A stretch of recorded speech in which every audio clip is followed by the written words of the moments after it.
Hello there, and thanks for joining me for another episode of Let's Chat. I'm Claire Sands, host of the Silent Why podcast and blog writer for thesilentwhy.com, a podcast exploring how and where we can find hope through grief and loss. In these Let's Chat episodes, I chat to a guest who has experience or expertise in a particular area that can either help us deal with or prepare for loss. And through them, because I want to capture some useful magic from each chat, a bit like the Hermans on our usual episodes, I'm building a tool shed, metaphorically, of equipment to help us face and get through loss and grief. At the end of each episode, I ask our guest what sort of tool their subject is, and then I add it to my shed. On this episode of Let's Chat, I'm talking to Dr Edward Hallowell from Boston, also known as Ned. A Harvard graduate and faculty member, child and adult psychiatrist, and world authority on ADHD, Attention Deficit Hyperactivity Disorder, which is what I'm talking with him about in this conversation today. Ned has spent the past 4 decades helping thousands of adults and children live happy and productive lives through his strength-based approach to neurodiversity. He's written many books, including his Driven to Distraction series and his latest book, ADHD 2.0. He's been featured on 60 Minutes, Oprah, CNN, The Today Show, Good Morning America, The New York Times, The Boston Globe, Time Magazine, and much more. He has ADHD and dyslexia himself and is the founder of the Hallowell ADHD Centers across America. I was curious to chat to an expert on ADHD because it had been raised as another area that brings a lot of loss with a diagnosis, especially when diagnosed as an adult. And we've also got a 101 loss episode on loss through ADHD coming soon with the lovely Margaret, so keep an eye out for that one. I had so many questions for Ned, but unfortunately my time with him was limited, so I chose to focus on gaining an understanding of the condition rather than digging too deep into how it might affect loss and grief. I kicked off with Ned introducing himself, but I also asked him to explain what ADHD was off the bat. So grab an apple juice, orange juice, pomegranate juice, is that a thing? Or just a nice glass of tap water, and relax with me and Ned as we chat ADHD.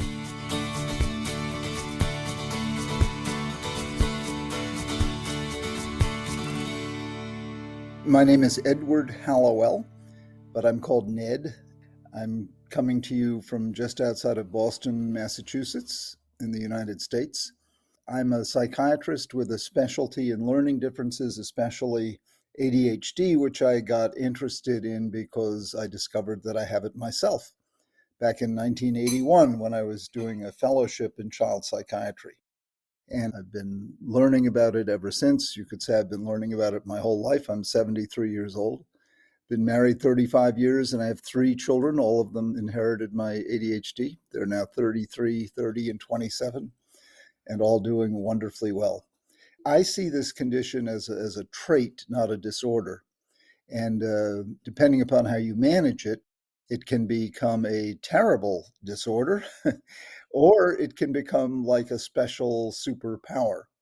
Usually it's a little bit of both. And my job as a doctor is to increase as much as possible the advantageous side of ADHD and reduce as much as possible the disadvantageous side of ADHD.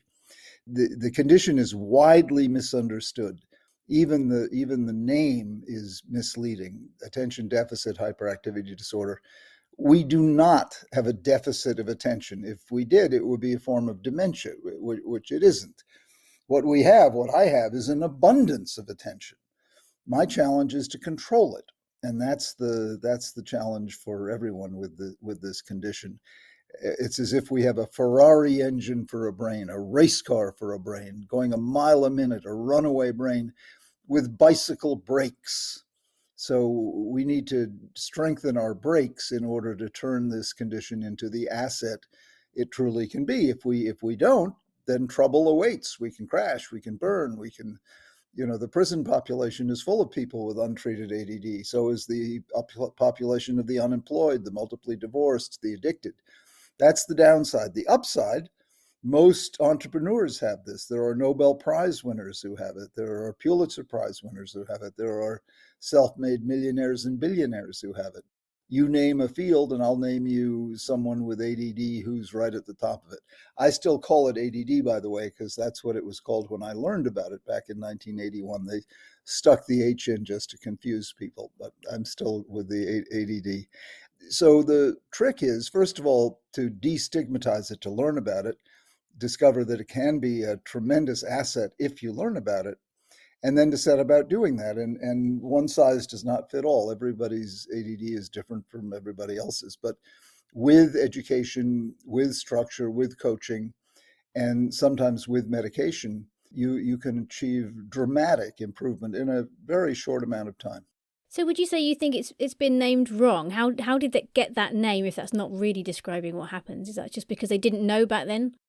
No, it emerges out of the medical model. And, I'm an MD, I was trained in the medical model, but we study pathology. We don't study health. So the name emerged from all the negative symptoms, all the seeing it as a deficit disorder. And the positives they forget about. You don't go to the doctor because you feel so good. Maybe you should, so you can focus on preserving and promoting the reasons that you're feeling so good. In fact, I think that would be a wonderful direction for the medical field to take, but it hasn't done that as yet. Hence, the condition is given a medical-based name, i.e. pathology-based name, hence deficit disorder, hyperactivity deficit disorder. And are there certain people that are more predisposed to get it? Absolutely. This is highly heritable. That doesn't mean you inherit it per se, but you inherit the genes that increase the likelihood that you will develop it. Like virtually everything, it's a matter of nature and nurture. Both genes and life experience come into play. But in the case of ADHD, genes play an especially high role for a condition in the behavioral sciences. So how common is it? What are the sort of statistics with people who have this trait? Well, it depends how you define it and who you ask. It's like, how common is sadness? It depends how you define it. Now, full-blown depression, we have numbers for because the definition is clearer. With ADHD, which is on a spectrum, as is sadness and depression, it's hard to say where one leaves off and the other begins. Edmund Burke had a great remark way back in the 18th century. He said, although there's not a clear line that divides night from day, no one would deny there is a difference. So there is a difference between life with ADD and not ADD, but where you draw that line is impossible to define. In my opinion, if you define the condition as a condition that people's lives could be changed for the better if you made the diagnosis, we're talking 30% of the population. If you define the condition the way the diagnostic manual does, then we're talking 7 to 10% of the population. Because the diagnostic manual is very, very strict conditions of impairment that you have to meet, which would leave out someone like me, for example, and I certainly have ADHD or ADD, but I wouldn't meet the DSM definition. DSM is the name for the diagnostic manual. And what are the sort of the usual treatments for it? What would people usually do as a sort of first stop for this? Well, the biggest one is education, and most people don't get that. They get a diagnosis and a prescription, and that's woefully inadequate. If you want to really reap the benefits of the diagnosis, and the benefits are completely life-changing, there's no condition in all of medicine that can change a person's life more dramatically, more quickly for the better than this diagnosis, particularly in adults. So education, and by education, I don't mean, read a paragraph and then you know what it is. I mean, taking the time to read a book. And I've written several, but there are many others out there. Beware of books, though, because many of them really heavily emphasize pathology and skip over the good side. And the good side is really what gets people excited. You mean I can do that? You mean I can do that? Yes, you can win a Nobel Prize. Yes, you can start your own business. Yes, you can become a self-made wealthy person, however you define that. Yes, that's all part. Most entrepreneurs have it. So education is the first step and by far the most powerful step. Then, based on that, you take stock of where you are. What are you good at? What are you not good at? What would you like to develop? And that's quite a bit of taking stock. Then, based on that, you begin lifestyle revision. It could be at the macro level, marry the right person, find the right job. Those are probably the two most important high level, 30,000 feet decisions. Or at the micro level, what kind of organizing system do you use for home? What kind of shopping list do you make? How do you make sure you have time to go to the dentist and the dry cleaner? That the sort of micro management. And that's what people with ADD struggle with, because if something is not stimulating, we tend to overlook it or omit it altogether. So education, lifestyle revision, and you can get help with the lifestyle revision by working with a coach.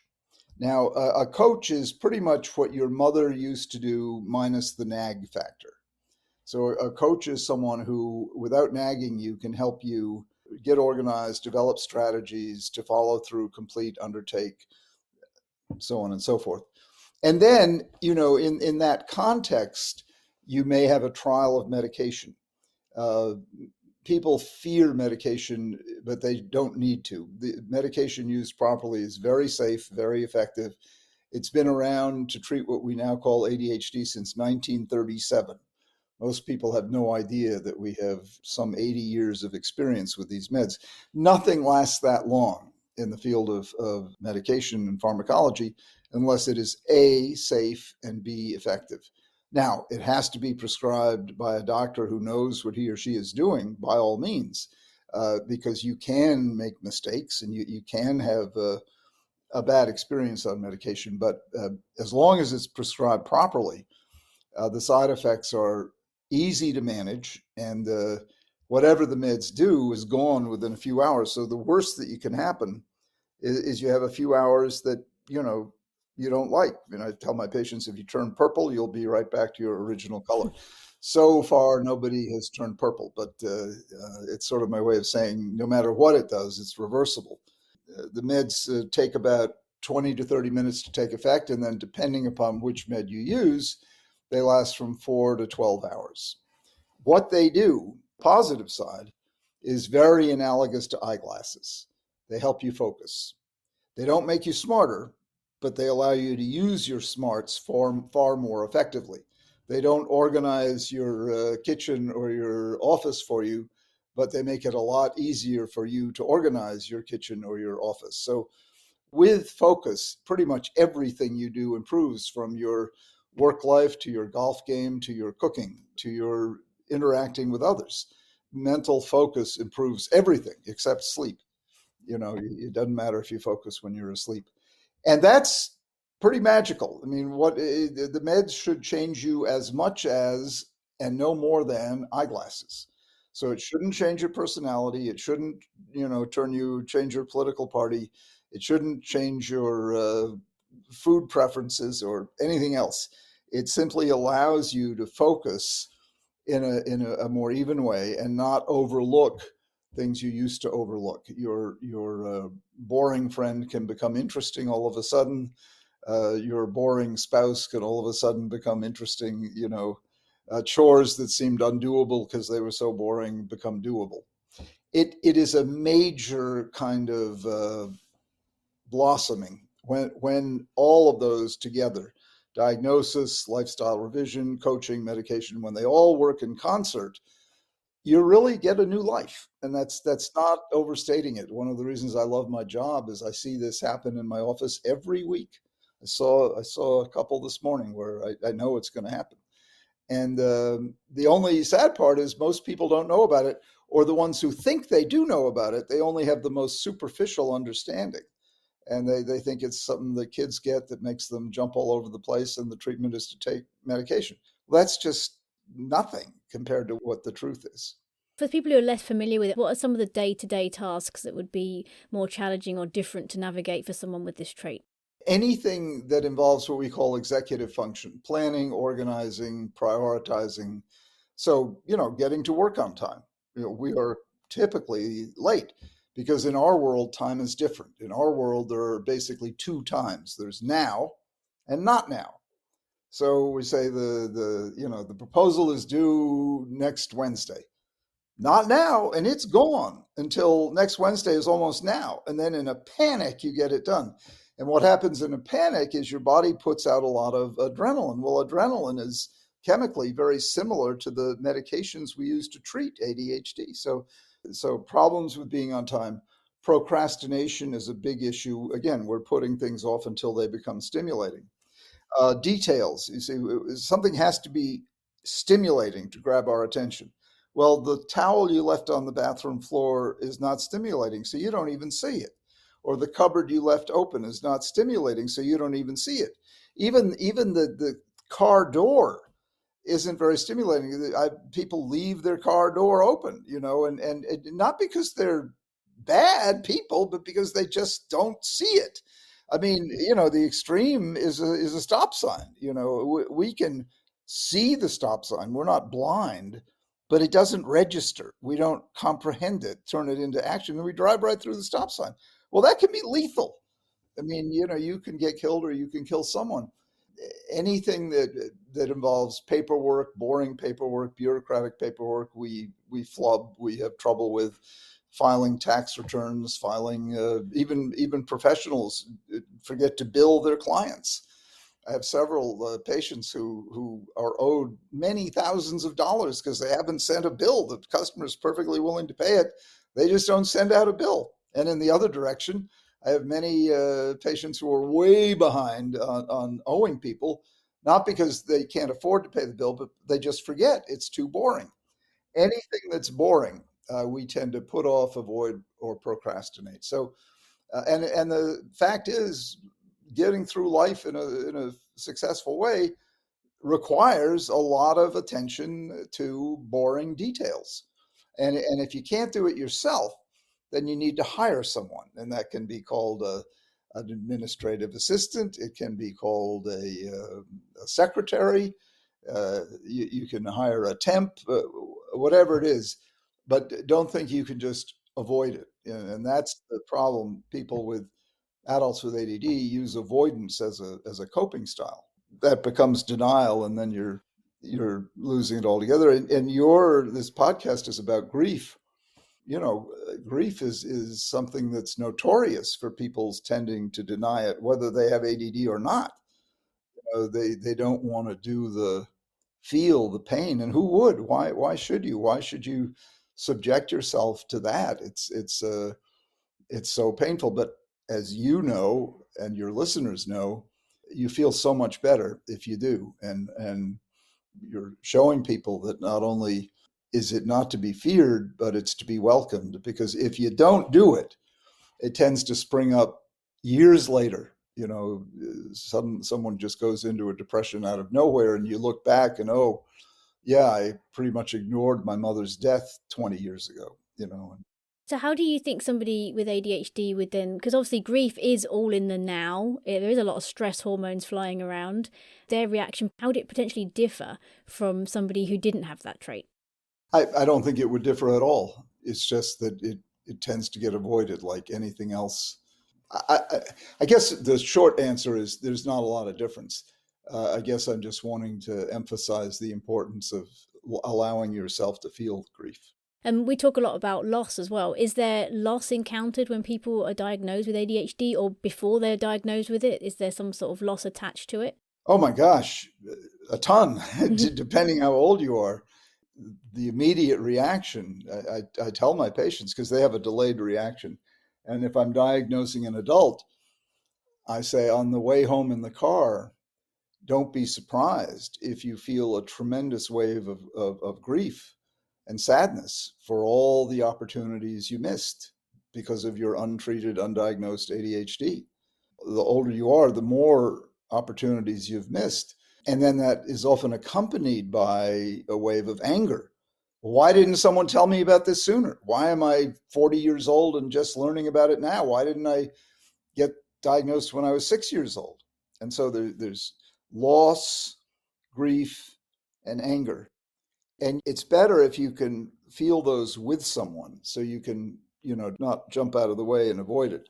Really feel it and, cry and you missed your chance to go to medical school, or you missed your chance to become a professional athlete, or you missed your chance to ask out that man or that woman that you'd always wanted to ask out. And it was all because of your ADD, or you flubbed your career because you couldn't show up on time, or you went to the wrong meeting, and the instances just pile up of all these things that you missed or did wrong, or because of your ADD. So there's huge grief, but you want to deal with it, and deal with it means cry over it, grieve over it, mourn it. That's necessary work, just as the anger is necessary. But what you find almost invariably, and this is an interesting thing about ADD, those painful feelings soon give way to a geyser of hope and excitement and, wanting to take advantage of the opportunity now that you know what's been going on and why you've had such difficulty. So it's if you stay with it, that excitement will come, and with it comes new skills, because you'll get your ADD treated, and so you won't be the same person trying to do these things all over again. So just my last question really, if knowing that having ADHD and that kind of diagnosis was a tool to help people in the loss that they've incurred, what kind of tool do you think that is? It'd be eyeglasses. You've been going through life like Mr. Magoo, bumping into things, not seeing things, missing things. Suddenly you get a pair of eyeglasses and you can see clearly, and that makes a huge difference. Now, I didn't have time to explain to Ned before we spoke that my tool shed was a garden shed. But fortunately, glasses are something that are useful everywhere, including shed life. Especially reading the small print on those tiny seed packets. So I've just added some glasses to my shed for any of you that need those while you're rooting around in there. If you want to find out more about Ned, you can check out his website, drhallowell.com, and I'll put the link in the show notes. And if you want to hear more about what it's like to live with ADHD and the loss that's encountered through a late diagnosis, then keep listening for our episode with Margaret, which is coming up soon. Thanks for listening to the Silent Y podcast. If you've got a subject you'd like me to chat to an expert on, please get in touch via our social media or the website, or email silentY@gmail.com, and let's chat.